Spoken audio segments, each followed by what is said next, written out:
A lot of the security we can't talk about. We've been privy to some information that we can't even mention. And let me tell you, at every stop there is a lot of security that we're not talking about and that you can't even see. You see here on the graphic the Pastoral Center. St. Martha's is marked there on Biscayne Boulevard at 95th Street. It's 9501 Biscayne Boulevard, 9401 rather, Biscayne Boulevard. It's a beautiful facility. Have you ever been there? It is. It's the architecture in there is there are wide open spaces inside the building. It has, I hesitate to use the cliche, but it has a South Florida feeling, and the Pope will get a real feeling in the community down there. Of course, the Pastoral Center and St. Martha's Church are joined. Yes, it's one facility, really, and so when we say Pastoral Center, he's also going there to meet with the priests at St. Martha's Church. We're going to talk about some heavy issues, and like we said, this is the speech, or I guess you could call it a speech, the talk that he's going to give to the people there that's going to really set the tone. I probably will touch on more controversial issues here, like the shortage of priests, celibacy, big issue, and women in the church. I think that this is the first of his, what they will call salvation dialogues. The dialogues of salvation are to be a model in this particular journey of the chief pastor of the church entering into a discussion about key issues with his people. The fascinating thing about this is even though they are limited to 90 minutes, it's the longest one in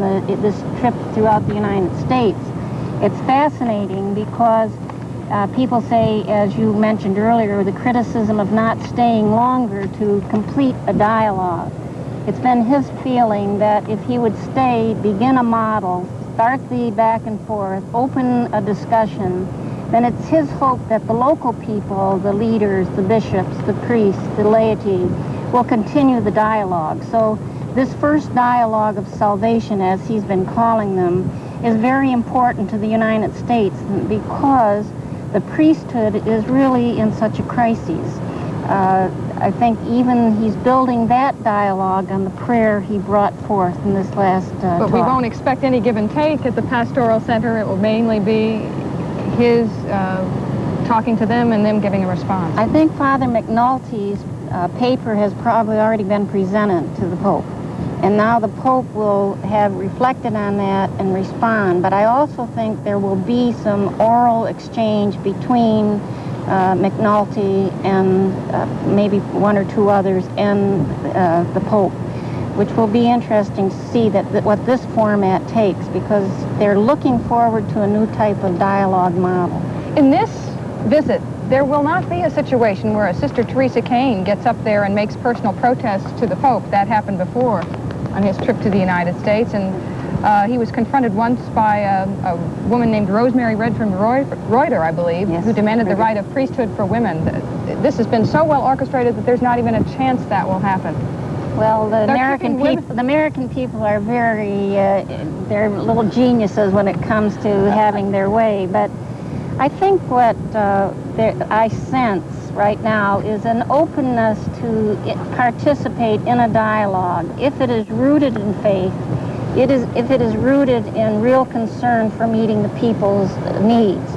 The problem and the tension of the last visit centered around the fact that the gestures, the words were very pastoral, but the close to question was a very great cause of conundrum to the American people.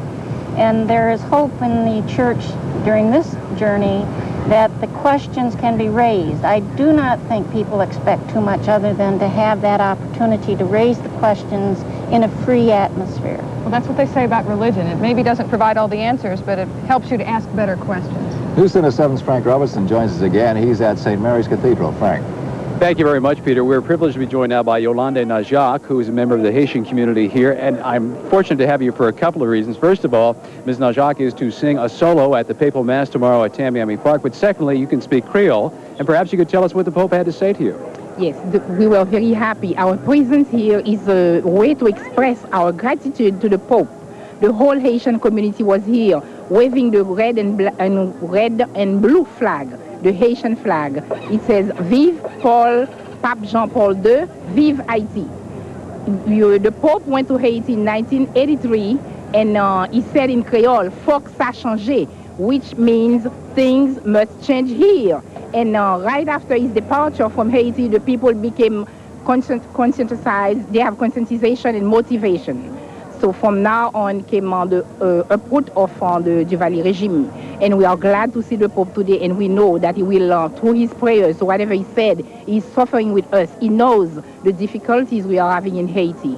And I'm sure he will help us through his prayers. He's going to talk to the President of the United States, and I'm sure he will try to make him understand what's going on in Haiti, because we are always fighting for justice, liberty, and freedom. And is that essentially what he said to you out here? What he said here was that he knows the difficulties that we are facing back home. He is with us. His prayers are with us. He will always be able to help us. All right. Now, tomorrow, a high honor for you at the Papal Mass. You will be singing a solo. Tell us about that. Yes, this is a real honor. It's a real pleasure. I'm elated. I don't know what to say. I'm very happy. I will be singing the Kyrie eleison in Creole as a soloist, and of course the Agnus Dei in Creole.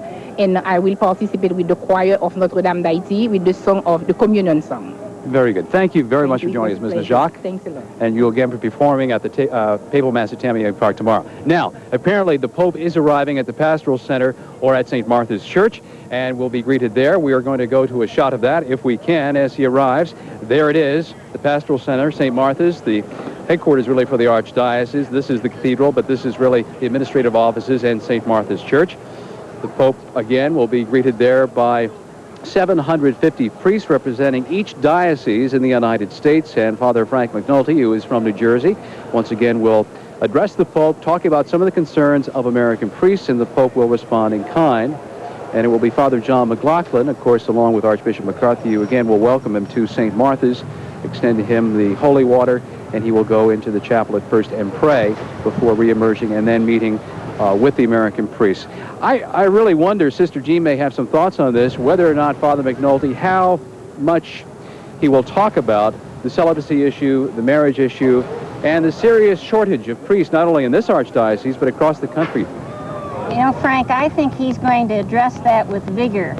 I think the priests of the United States are counting on him to respectfully and with reverence share with the Holy Father the desperate feelings that they have about the future of the Church in the United States, with the shortage of priests, with the shortage of vocations, with the lack of at least addressing the celibate issue. I believe that we're going to hear something very strong, but with reverence. The Pope has arrived here, as we can see, and he's shaking hands with people as he enters the Pastoral Center and goes into St. Martha's Church. And the first person who will greet him there is the rector of St. Martha's, Father John McLaughlin.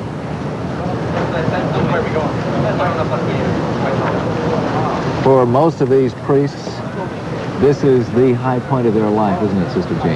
Yes, it is. Although many priests have the opportunity to travel to Rome, I was more touched with the fact that there were more women at the cathedral, because so many of them do not have the opportunity. I was a nun 42 years before I had an opportunity to go to Rome, and many of the priests have that opportunity in their early priesthood.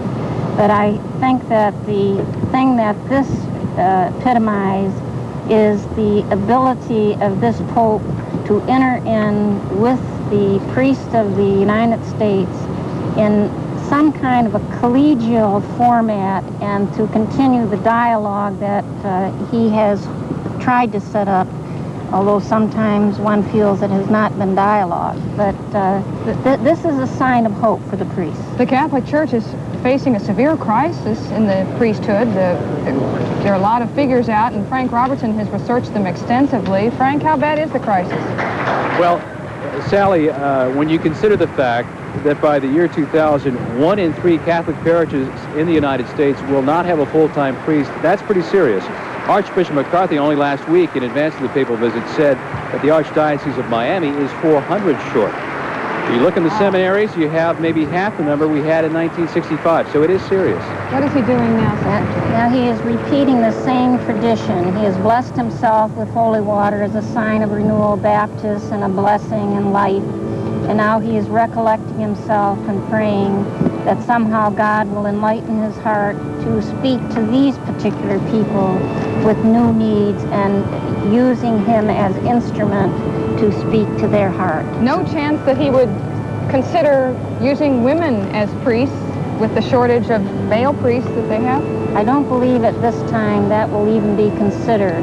I think what we will see here is an expression of concern that 44% of his priests in the United States are over 56, that the great majority of this country of Catholics who are Hispanic, only 3% of the Hispanic community are priests. We have about 5% black Catholic, and yet we have only 0.4% that are priests.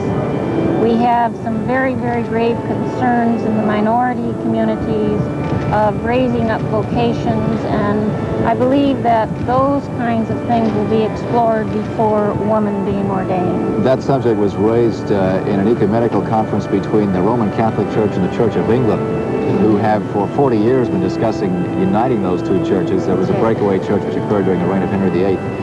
And the Pope wrote a letter to the Archbishop of Canterbury, Archbishop Runcie, saying that the fact that the Church of England had allowed women to become priests was going to be a serious stumbling block in any future unification between the two That churches. was a surprise to many, the letter that was made public not too long ago. One thing that Pope John Paul II is very concerned about and has been promoting is the deacon, the server or helper, and I believe that there is some hope on his part that the deacon movement, which was called for under Pope Paul VI, will kind of strengthen this elite corps of ordained ministers. But I'm not too sure with the tensions and the problems in our society today that we will not have to look to new populations. Isn't it odd that women are allowed on the board of seminaries, but they're not allowed in?